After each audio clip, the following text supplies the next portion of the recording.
ao Senhor, desfrutarmos da bênção que é estarmos em comunhão uns com os outros, vivenciando o favor de Deus sobre as nossas vidas. Que Deus continue te abençoando de uma forma muito especial. Retornar a Rio das Ostras é sempre uma alegria, um privilégio.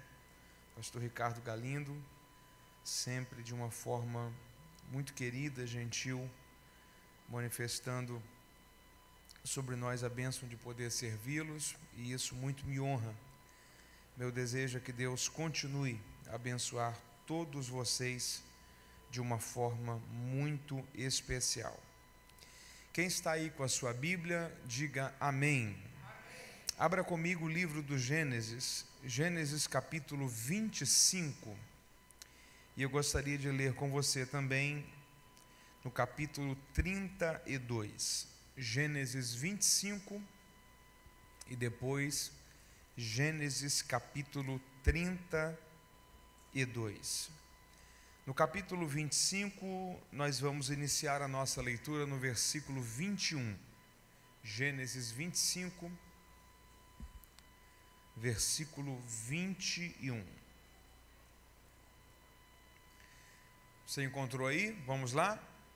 Gênesis 25, versículo 21 e depois Gênesis 32.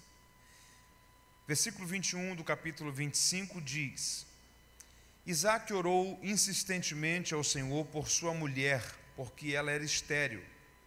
O Senhor ouviu as suas orações e Rebeca, sua mulher, concebeu. Os filhos lutavam no ventre dela e ela disse: Por que isso está acontecendo comigo? E foi perguntar ao Senhor. O Senhor lhe disse: 2 nações há no teu ventre, 2 povos se dividirão das tuas entranhas.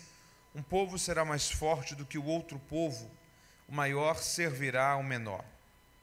Assim que se cumpriram os dias para que desse à luz, havia gêmeos no seu ventre, e saiu o primeiro ruivo, todo revestido de pelo, por isso lhe chamaram Esaú. E depois saiu o seu irmão agarrado a sua mão ao calcanhar de Esaú, por isso lhe chamaram Jacó. E tinha Isaque 60 anos, quando Rebeca os deu à luz. Capítulo 32, talvez aí umas 4 ou 5 páginas à frente, capítulo 32, versículo 22. Naquela mesma noite, Jacó se levantou, tomou suas 2 mulheres, suas 2 servas, seus 11 filhos, e passou o val do Jaboque. Tomou-os e fê-los passar o ribeiro e fez passar tudo que tinha.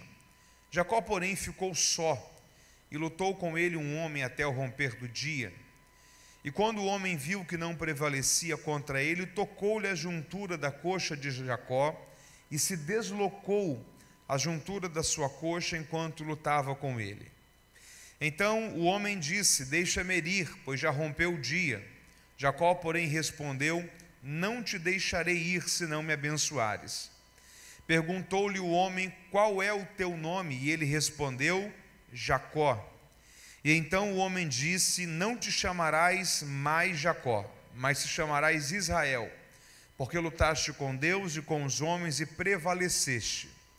Perguntou-lhe Jacó: Dize-me, peço-te o teu nome. Mas o homem respondeu: Por que perguntas pelo meu nome? E ali o abençoou.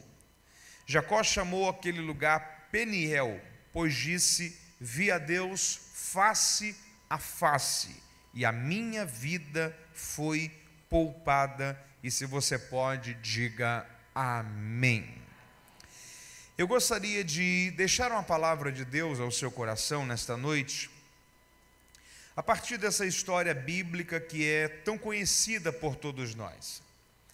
Jacó vai fazer parte de uma das famílias que Deus estabeleceu como o tronco inicial da estrutura de povo que ele chamou para ser o seu povo na terra, a nação de Israel. Você conhece muito bem que Deus fez uma aliança com Abraão, Deus renovou essa aliança com Isaque, e Deus continuou essa aliança com Jacó. E através dos seus filhos, da sua descendência, formou-se a nação de Israel. E através dessa nação, através desse povo, Deus continuou a se revelar sobre toda a humanidade.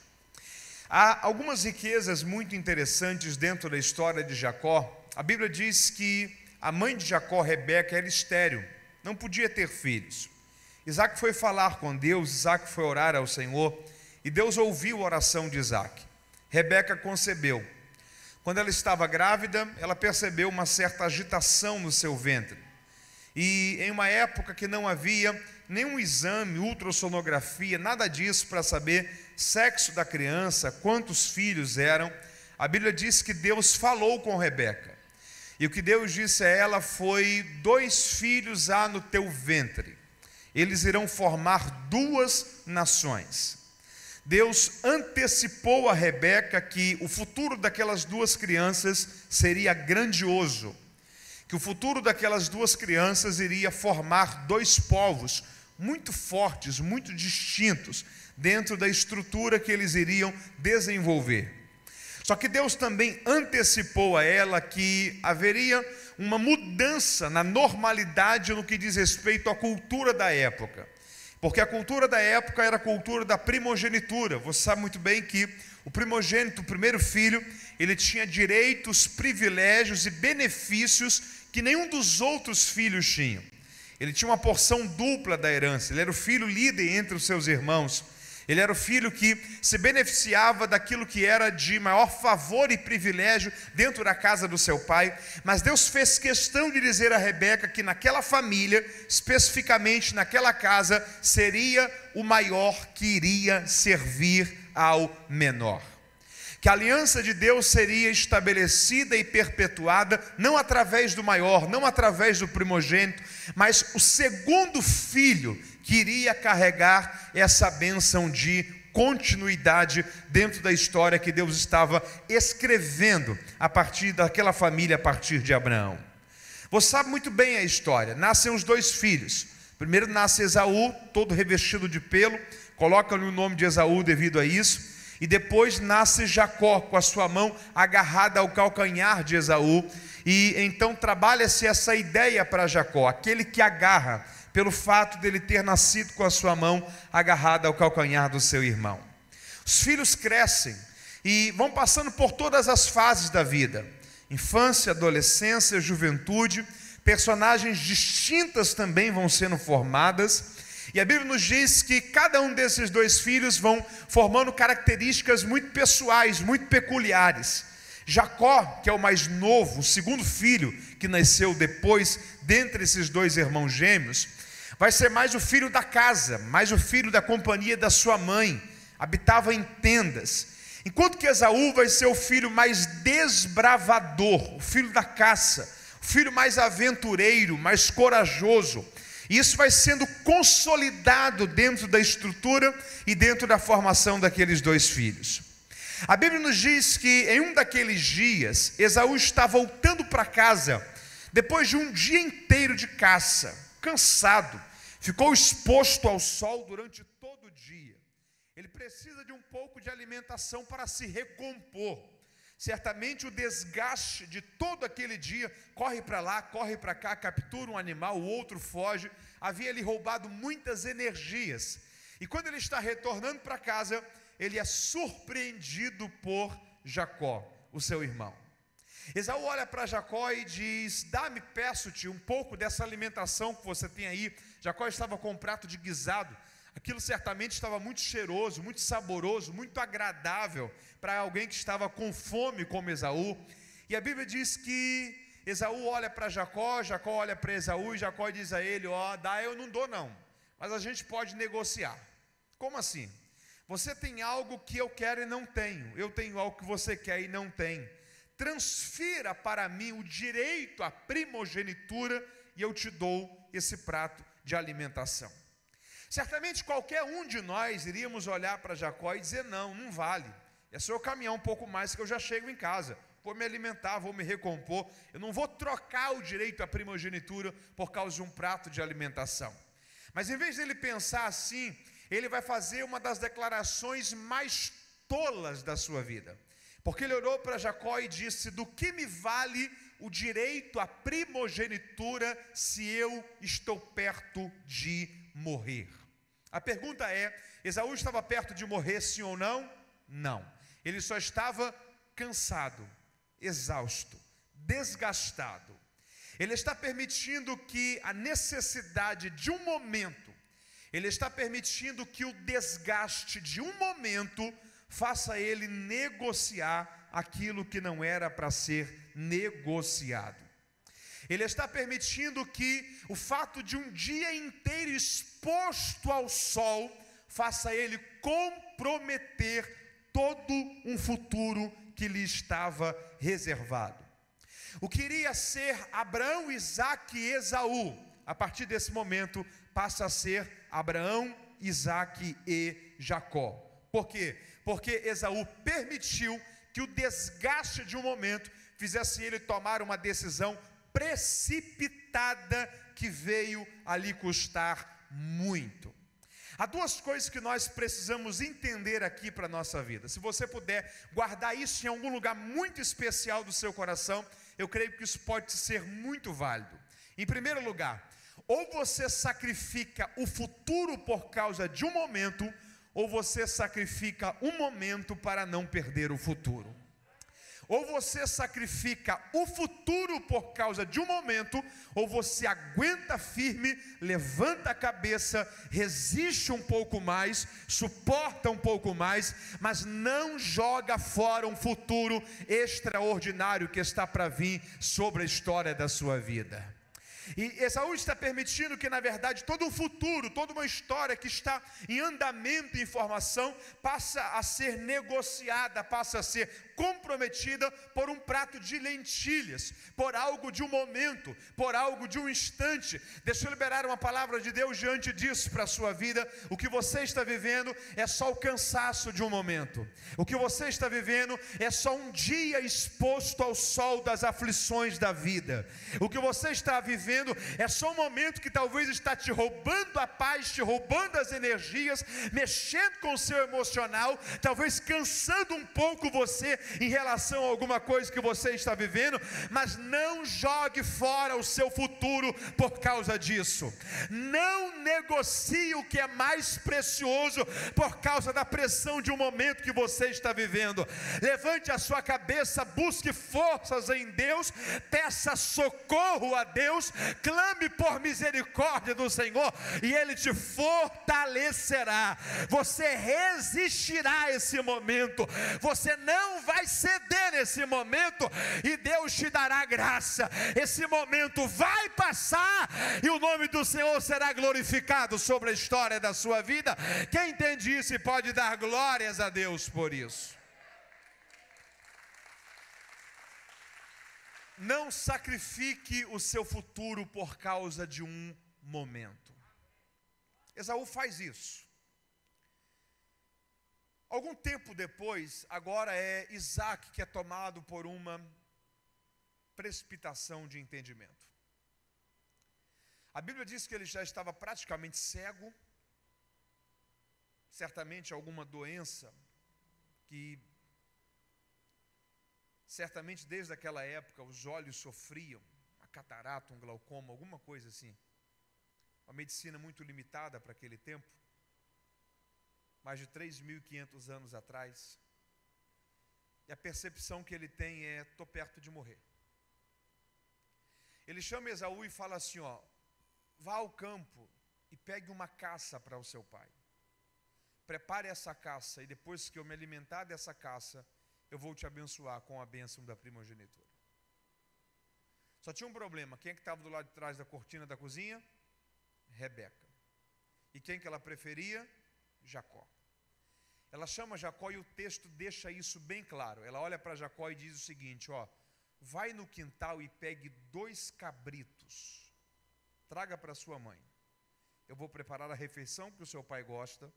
Você vai colocar as vestes do seu irmão, que tem a textura da pele do seu irmão, peluda, e você, depois de chegar diante dele, você vai dizer: pai, eu trouxe para o Senhor o que o Senhor pediu, e Ele vai te abençoar. Ele vai ser enganado pelos sentidos, porque a textura, o tato é pele de Esaú, o cheiro é cheiro de Esaú por causa das vestes.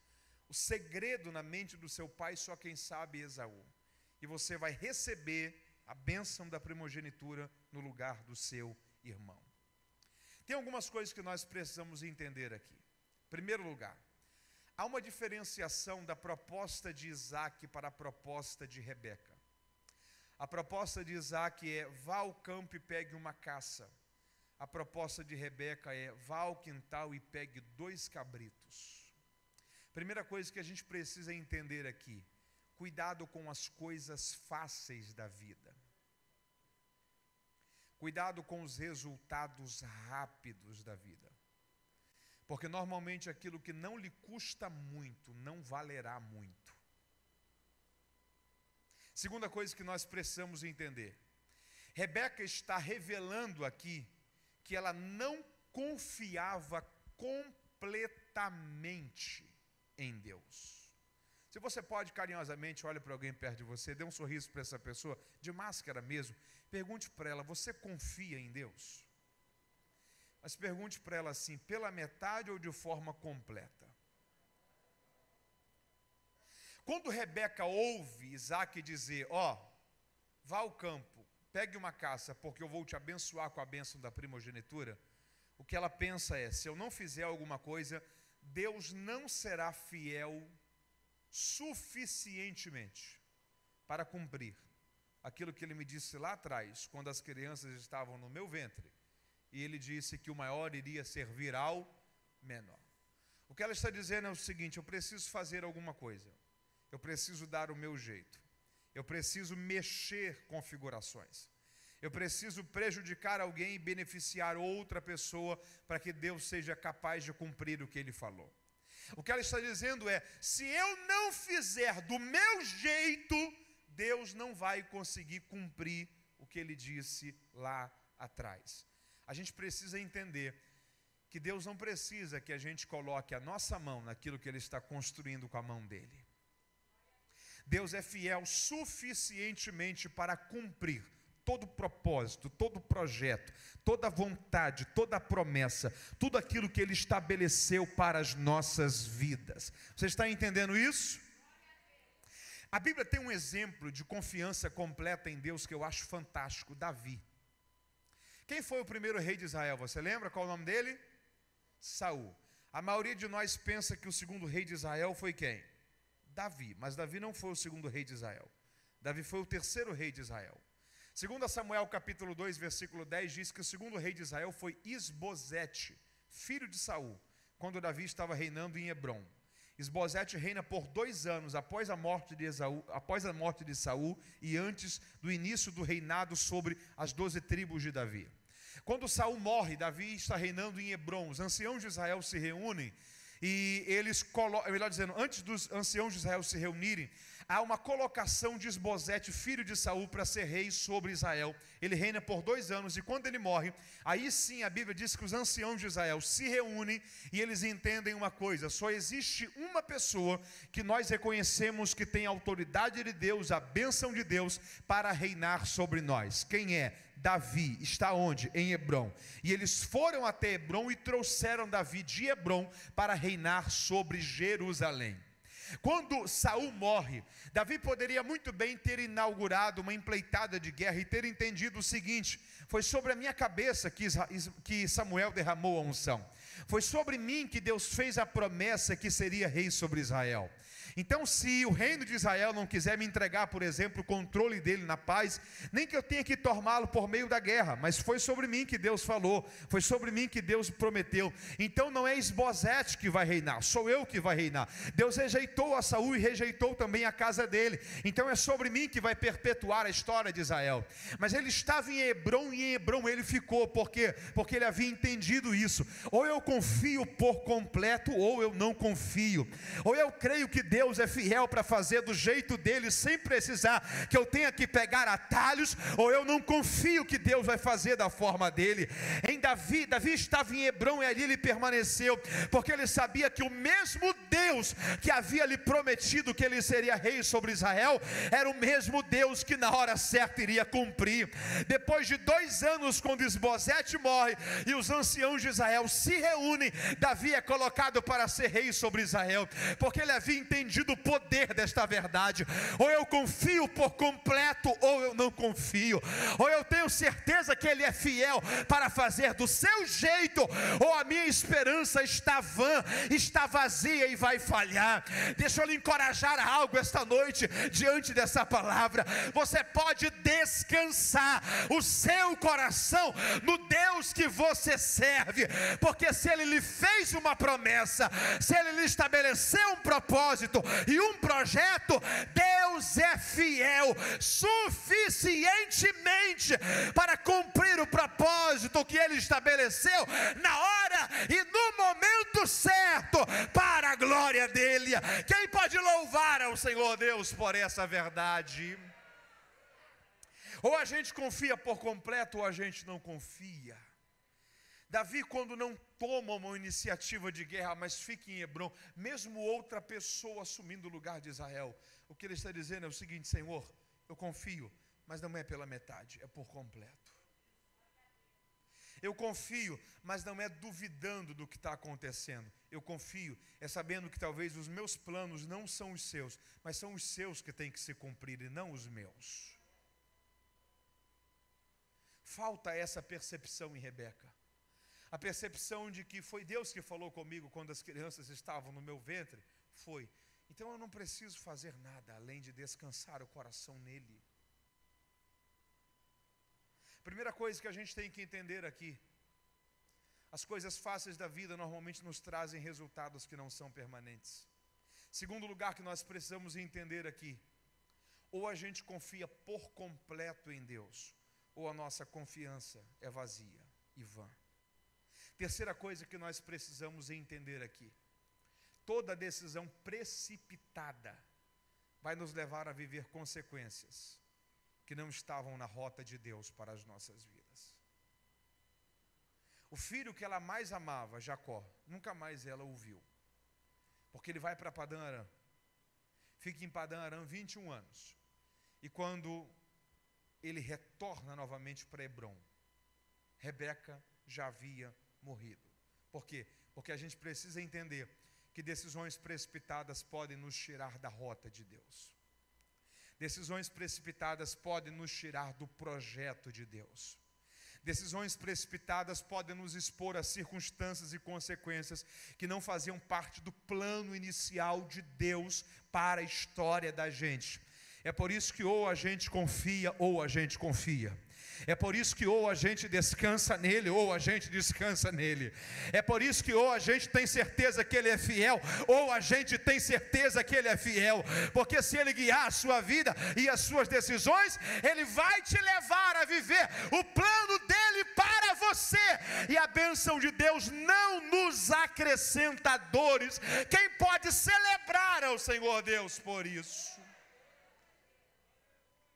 Um cenário de desorganização, você está comigo aí? Diga amém. Um cenário de desorganização passa a ser vivenciado na vida de Jacó.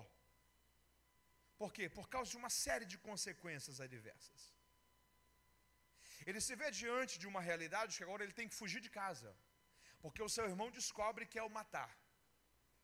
Ele acabou de enganar o pai, acabou de enganar o irmão, e a sua mãe o encoberta e o envia para a sua terra, Padã Arã, onde o seu irmão Labão ainda vivia. Ele tem que fugir. Quando ele chega em Padã Arã, a história dele toma um outro rumo. Porque a Bíblia diz que ele conhece uma moça chamada Raquel. E quando ele conhece Raquel, o que acontece? Na hora, se apaixona. Chega para Labão e diz assim: eu quero casar-me com a sua filha. O que é preciso? Ele olha para ele e fala assim: há uma cultura nossa aqui, um dote. Você tem que pagar o dote pelo casamento de Raquel. Qual é o dote? 7 anos. Quantos anos? 7. Trabalhe para mim 7 anos e Raquel lhe será por esposa. Ele trabalha 1, 2, 3, 4, 5, 6, 7º ano, noite de núpcias. Labão chama Jacó para conversar. E eles vão conversando, bebendo um pouco, e vão bebendo. Jacó perde a sua sobriedade. No outro dia pela manhã, quando ele acorda, quem é que está do lado dele? Lia, irmã mais velha de Raquel. Ele chama Labão e diz: tem alguma coisa errada no nosso acordo, porque eu trabalhei 7 anos por Raquel, não por Lia. O que aconteceu?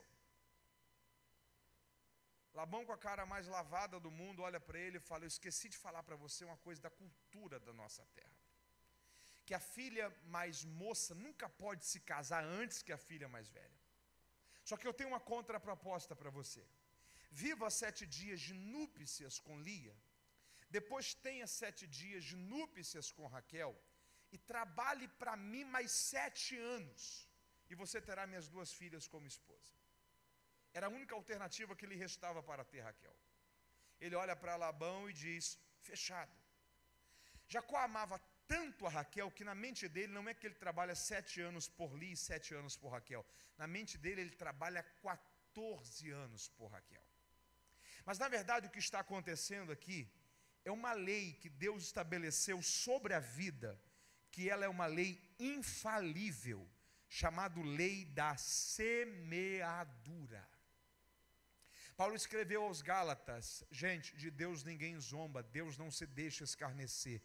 Tudo que o homem semear, isso também ele ceifará. 7 anos antes, Jacó havia lançado uma semente sobre a vida, a semente do engano. Ele havia enganado ao seu pai e havia enganado ao seu irmão. 7 anos depois, ele é enganado pelo seu sogro. Talvez você pode olhar e dizer assim: mas a vida então foi injusta com ele.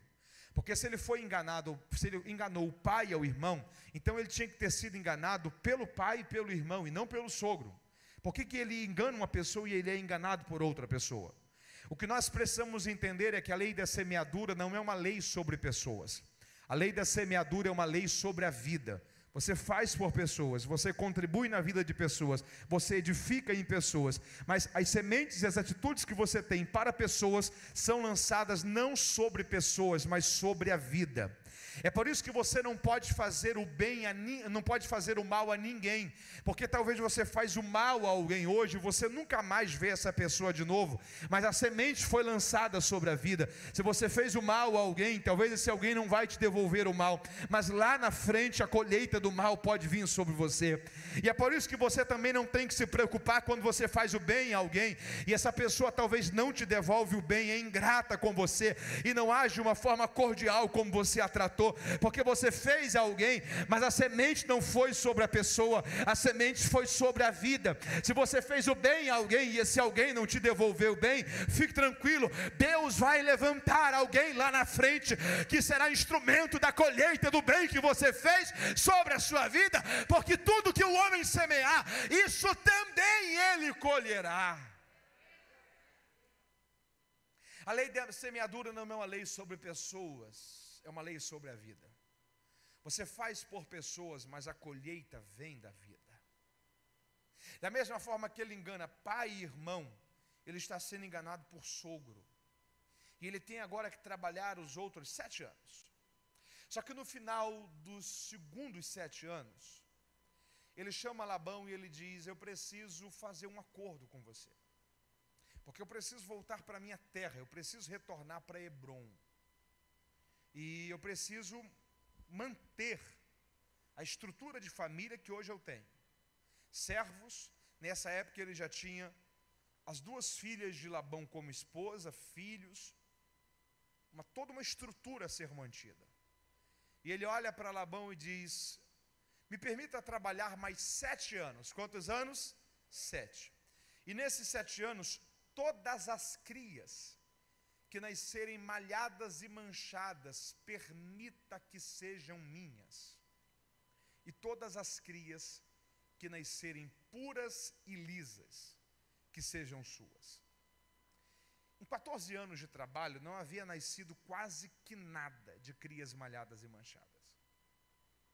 Labão olha para ele e diz: quer dizer então que crias malhadas e manchadas são suas e todas as criações lisas e puras minhas? Isso mesmo.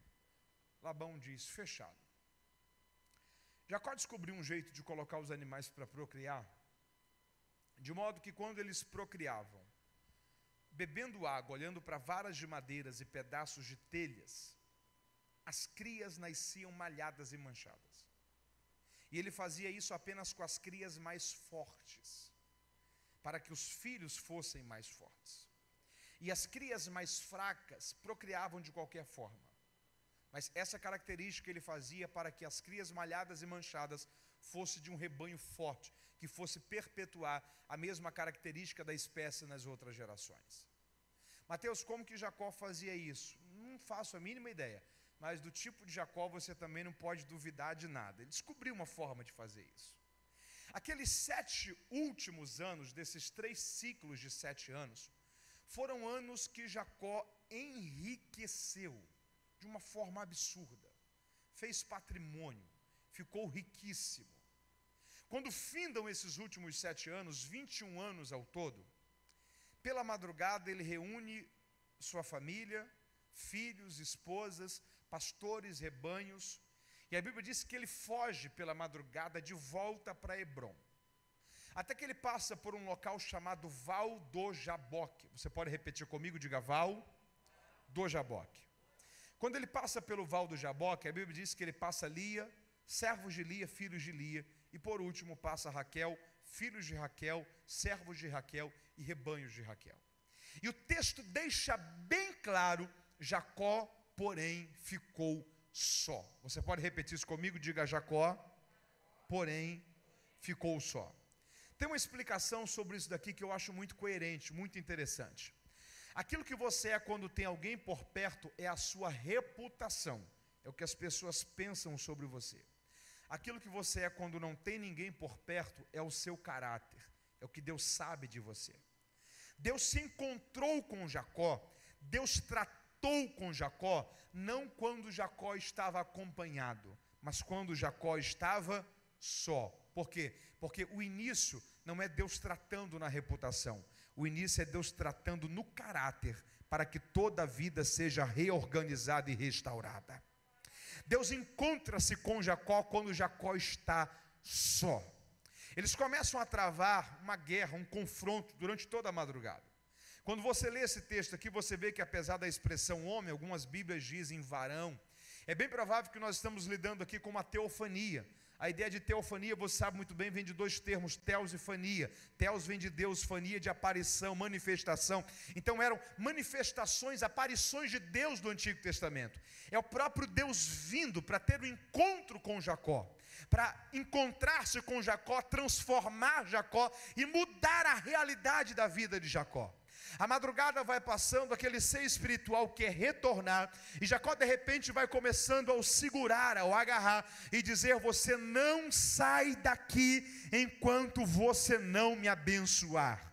Você não sai daqui enquanto a minha vida não for tocada e transformada, para que eu seja uma pessoa diferente a partir desse momento. Dentro desse confronto, a Bíblia diz que de repente esse ser espiritual lhe faz uma pergunta, e a pergunta é: qual é o teu nome? Qual é o teu nome? Deixa eu lhe falar uma coisa, essa daqui é a pergunta mais mal resolvida da vida de Jacó. Você lembra qual foi a última vez que a Bíblia registra esse contexto de qual é o teu nome sendo feito para ele?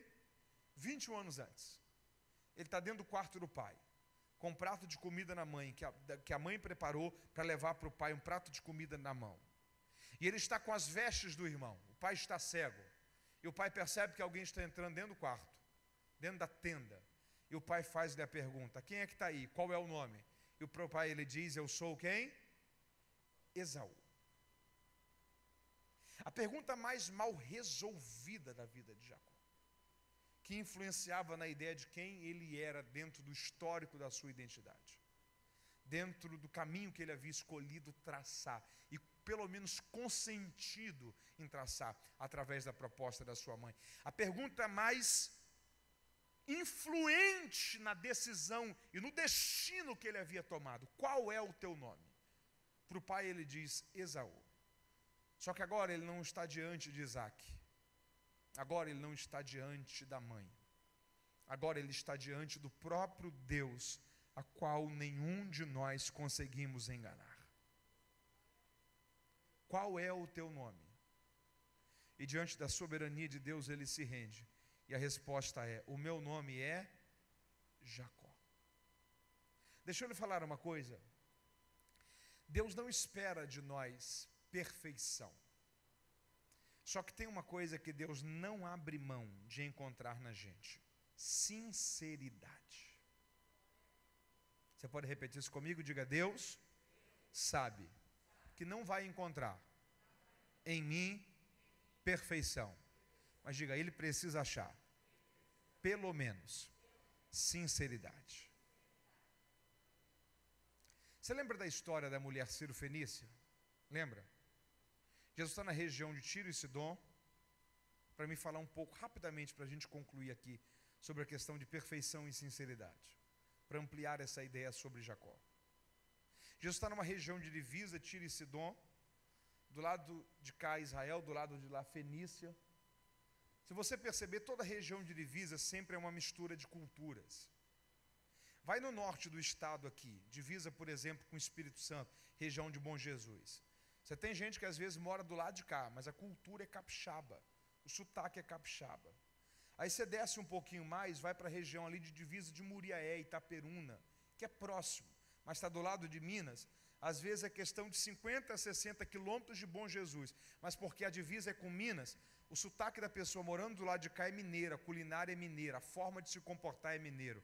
Você vai no sul do estado, às vezes a pessoa mora dentro do estado do Rio de Janeiro, divisa com São Paulo, mas às vezes a cultura já é paulista, a culinária é paulista, o sotaque às vezes é paulista. Por quê? Porque toda região de divisa é uma região de mistura de culturas. Isso é presente em toda a região de divisa. Jesus está numa região de divisa, Tiro e Sidom, ninguém sabe quem é quem, ninguém sabe quem é de lá, ninguém sabe quem é de cá. Vem uma mulher que não é judia, chega diante do Senhor e diz assim: Senhor, filho de Davi, tenha compaixão da minha filha. Ela está precisando de um milagre de uma forma urgente. A expressão filho de Davi era uma expressão que somente judeus usavam. A única pessoa que Jesus aceitou chamá-lo de filho de Davi foi Bartimeu, filho de Timeu. Porque quando um judeu olhava e dizia filho de Davi, o que ele estava dizendo era o seguinte: eu reconheço que o Senhor é descendência real, eu reconheço que o Senhor é da linhagem de Davi, e eu reconheço que o Senhor tem acesso ao trono. Então, como judeu, eu tenho legitimidade para lhe reconhecer como rei sobre os judeus. O Senhor é filho de Davi, o Senhor tem acesso ao trono de Israel. Era uma expressão que tinha muito a ver com a questão de ser rei sobre os judeus, com a figura de Cristo como rei. Essa mulher não é a judia, mas ela está dentro de um contexto que a maioria das pessoas não sabe quem é de lá, não sabe quem é de cá. Aí ela chega diante do Senhor e diz assim: Senhor, filho de Davi, tenha misericórdia da minha filha. Ela precisa urgentemente que o Senhor a liberte, transforme a realidade que ela está vivendo agora. O Senhor olha para ela e fala assim: mulher, deixa eu te falar uma coisa, eu não vim para outros, senão para os filhos de Israel. O que Jesus estava dizendo era o seguinte: por meio do engano você não vai conseguir nada comigo. Você não precisa tentar ser quem você não é para alcançar alguma coisa. Aí quando ela percebe que há um entendimento de que ela não é judia, ela piora a situação, porque o texto diz que ela se prostra e adora. E se tem uma coisa que Jesus detesta, é adoração misturado com outro estilo de vida. Se tem uma coisa que Jesus repugna, é adoração aqui dentro, estilo de vida de engano lá fora. Quando ela mistura o que é sagrado, que é adoração, com a artimanha que ela está tendo para se passar por judia, aí Jesus é mais radical na argumentação. Jesus olha para ela e fala assim: ó, não é justo que eu pare de alimentar filhos para alimentar cachorrinhos. Você não é filha, você não tem acesso à mesa, você não é descendência de Abraão. Eu não vim para você, eu vim para os filhos de Abraão. Quando Jesus usa essa argumentação com ela, aí é a primeira vez que ela vai ser sincera na história. Porque em outras palavras ela olha para o Senhor e ela diz: o Senhor tem razão, eu não sou filha de Abraão, eu não sou descendência de Abraão, eu não tenho acesso à mesa, Mas já que o Senhor mexeu em filhos e em mesa, deixa eu lhe lembrar uma coisa. Na mesa dos grandes senhores, quando os pais estão repartindo pães para com os seus filhos, sempre sobra uma casca, sempre sobra uma migalha, e sempre generosamente os filhos lançam essas migalhas ao chão, para que os cachorrinhos que estão embaixo da mesa possam comer dessas migalhas. Então faz uma coisa, pode curar os filhos, pode libertar os filhos, pode atender os filhos, mas quando o Senhor acabar de atender os filhos, eu estou aqui esperando, porque nem que se for uma migalha, eu quero receber do Senhor o favor, para que a minha filha seja transformada, porque ela foi sincera. O Senhor olhou para ela e disse: nem em Jerusalém eu encontrei tanta fé. Pode voltar para casa, porque a sua filha já está liberta, porque onde há sinceridade, existe também milagre. Quem pode levantar a sua mão e glorificar ao Senhor por essa verdade?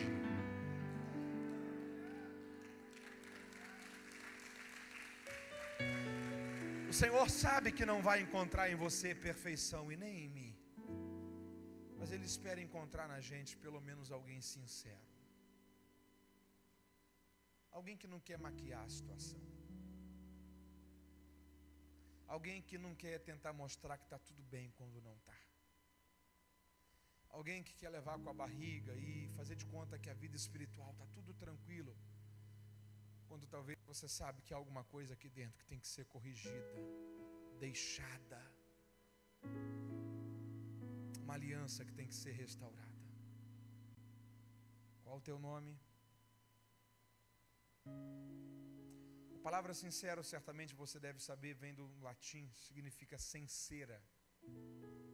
A etimologia daquele termo tem origem na formação de vasos, no serviço da olaria do oleiro.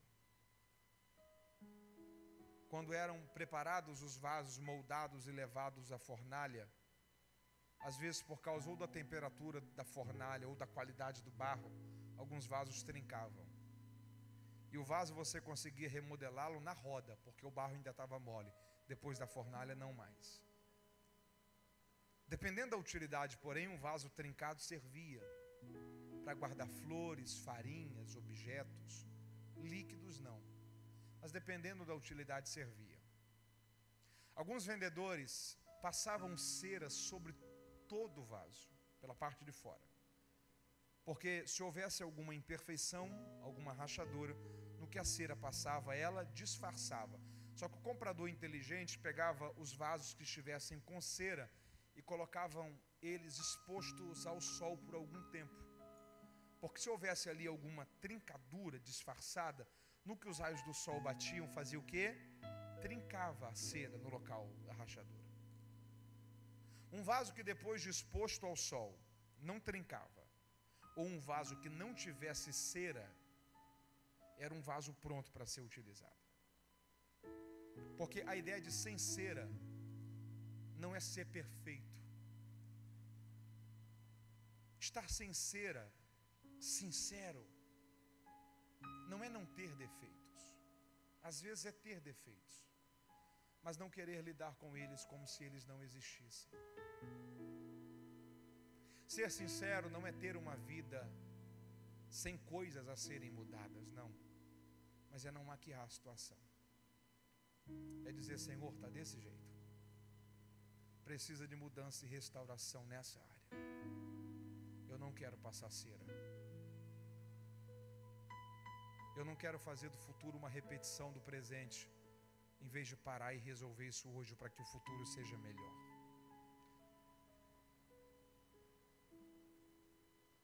Senhor, o meu nome é Jacó,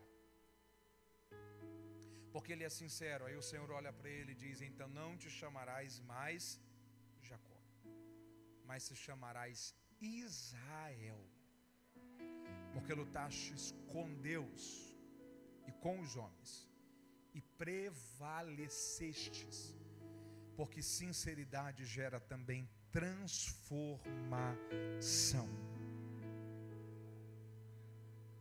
Transformação. Lutaste com Deus e com os homens e prevaler. Você consegue imaginar alguém lutando com Deus e prevalecendo? Como que é isso? Não sei. Só que eu acho que tem uma coisa que a gente pode entender aqui. Deus gosta de gente que prevalece. Deus gosta de gente que não desiste fácil. Deus gosta de gente que não entrega os pontos. Deus gosta de gente que talvez tropeçou, mas levanta a cabeça e diz: amanhã vai ser melhor. Deus gosta de gente que não é a palavra que veio e talvez feriu, que vai te tirar da rota. Deus gosta de gente que talvez não é alguma coisa que aconteceu, mas que vai te afastar dos caminhos do Senhor. Porque gente que sai da igreja por causa de pessoas, nunca entrou lá por causa de Jesus. Deus gosta de gente que levanta a cabeça e diz: eu vou perseverar um pouco mais, eu vou permanecer um pouco mais. Eu estou encerrando essa palavra esta noite, mas eu estou liberando a palavra de Deus sobre você. Você não vai parar, você vai prevalecer, você não vai desistir, você vai perseverar, você vai levantar a cabeça, caminhar um pouco mais, e Deus te ajudará em suas guerras, para que você alcance vitórias sobre elas, para que o nome do Senhor seja glorificado sobre a sua vida. Quem recebe essa palavra, coloque-se de pé glorificando a Deus por ela, em nome de Jesus.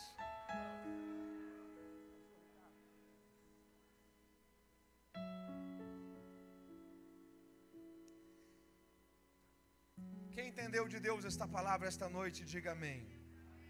Diga comigo: eu sou parte do grupo que vai prevalecer. Eu quero saber se há alguém em nosso meio que está distante dos caminhos do Senhor.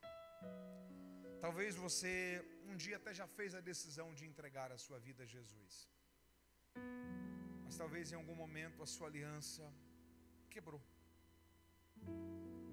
E talvez de lá para cá você nunca fez a decisão de renovar e dizer: Senhor, eu quero recomeçar. Talvez eu preguei para alguém esta noite que a sua história tem um pouco da história de Jacó. Não é um defeito ser Jacó. Você não consegue mudar o passado de Jacó. O problema não é ter um passado de Jacó. O problema é concordar em continuar tendo uma vida e construir um futuro de Jacó. Tem um momento que você pode se encontrar com Deus e recomeçar. Tem um momento que você pode encontrar com Deus e fazer daquele momento o seu Peniel, o início de uma nova vida. O problema talvez não está em ser Jacó. O problema está em querer continuar sendo Jacó, em vez de ter um encontro com o Senhor e permitir que Ele te transforme em um Israel. Tem alguém esta noite que ouviu essa palavra, mas que quer renovar sua aliança com Deus, voltar para os caminhos do Senhor, recomeçar sua vida com Deus? Se tem, eu quero orar por você nessa hora. Esse momento é muito pessoal, e esse momento é muito importante para o futuro da sua vida. Aonde tem alguém que quer entregar a sua vida a Jesus hoje, renovar a sua aliança com Deus e recomeçar a sua vida de fé? Há uma vida para Cristo esta noite? Se tem, sinalize com a mão: eu quero orar com você. Eu quero me unir a você nesse momento em oração, celebrando a Deus pela sua decisão, pela sua vida, pela sua atitude de recomeçar. Há alguém, uma vida, um homem, uma mulher, um jovem, uma jovem, um ancião, uma anciã, alguém que está distante, mas quer voltar e recomeçar sua vida, sua caminhada com Deus? Não há? Então toda igreja coloque a sua mão no seu coração e diga: Senhor, eu ouvi a Tua palavra e eu creio na Tua palavra.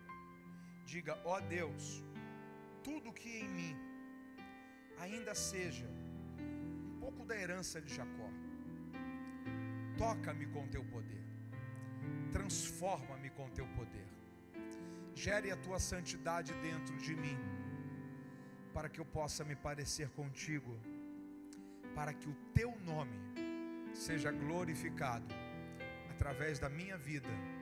Diante disso, eu te agradeço, Senhor, pela Sua palavra, em nome de Jesus. Amém e amém. Que Deus te abençoe, em nome de Jesus. Se você tem o seu assento, pode voltar-se a ele.